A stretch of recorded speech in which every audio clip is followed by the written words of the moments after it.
The first reading is taken from the book of Prophet Isaiah, chapter 40, verse 1 to 5, 9 to 11. Comfort, give comfort to my people, says your God. Speak tenderly to Jerusalem and proclaim to her that her service is at an end, her guilt is expiated. Indeed, she has received from the hand of the Lord double for all her sins. A voice cries out, "In the desert, prepare the way of the Lord. Make straight in the wasteland a highland for our God. Every valley shall be filled in, every mountain and hill shall be made low. Every rugged land shall be made a plain, the rough country a broad valley. Then the glory of the Lord shall be revealed, and all the mankind shall see it together, for the mouth of the Lord has spoken. Go up unto a high mountain, Zion, herald of glad tidings. Cry out at the top of your voice, Jerusalem, herald of good news. Fear not to cry out and say to the cities of Judah, Here is your God. Here comes the power of the Lord God, who rules by his strong arm. Here is his reward with him. He circumvents before him. Like a shepherd, he feeds his flock. In his arms, he gathers the lambs, carrying them in his bosom and leading the ewes with care." The word of the Lord. Thanks be to God. Salamat, Sister Karen, sa pagbasa. Pwede ka na umupo para pag-aralan naman natin yung first reading.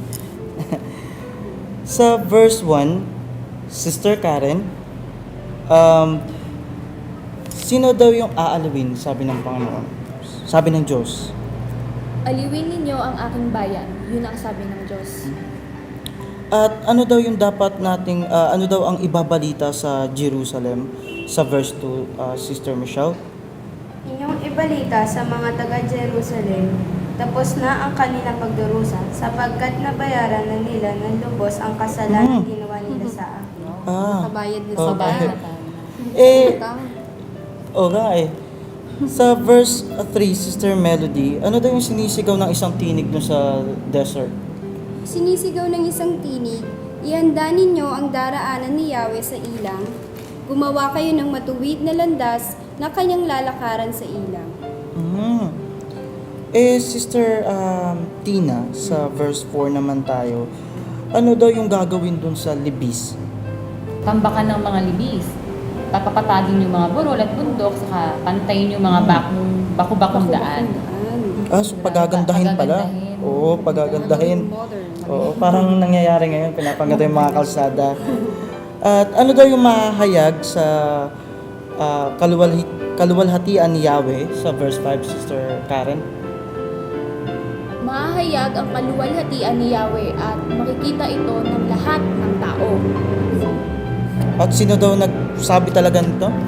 Siyempre, si Yahweh mismo yung nagsabi sa Yahweh, di ba? Si Yahweh talaga mismo, yung Panginoon talaga. Sa verse 9 pala tayo, oo. Kasi lumaktaw. Saan na tayo aakyat sa verse 9, Sister Tina? Umakyat daw tayo sa tuktok ng bundok na tinatawag na Zion. Tapos, ang magandang balita ay doon ipapahayag.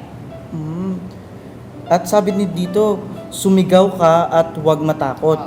Ano daw sasabihin dun sa lungsod ng Judah, verse 9 pa rin, Sister Michelle? Narito na ang inyong Diyos. Dumating na ang Diyos. At pag dumating na ang Diyos sa verse 10, ano daw ang kanyang taglay, Sister Melody? Taglay niya ang kapangyarihan, dala din niya ang gantimpalan ng mga hinihirang. So, darating yung Diyos na powerful. At Sister Karen, saan siya hinahalin tulad at bakit siya hinahalin tulad doon sa verse 11? Inhalin tulad siya sa isang pastol na pinapakain yung kanyang mga kawan, tapos ang kanyang bisig, sa kanyang mga bisig, ang maliliit na tupay kanyang yayakapin. Yayakap niya, ibig sabihin parang Kino-comfort niya. Then, sa kanyang kandungan ay pagyayamanin at papatnubayan ang mga tupang may supling. Yun pala yun. Gagawin niyang baby. Pinapakita dito sa first reading yung pagmamahal. Sa tingin nyo, anong connection naman nun sa gospel tsaka first reading?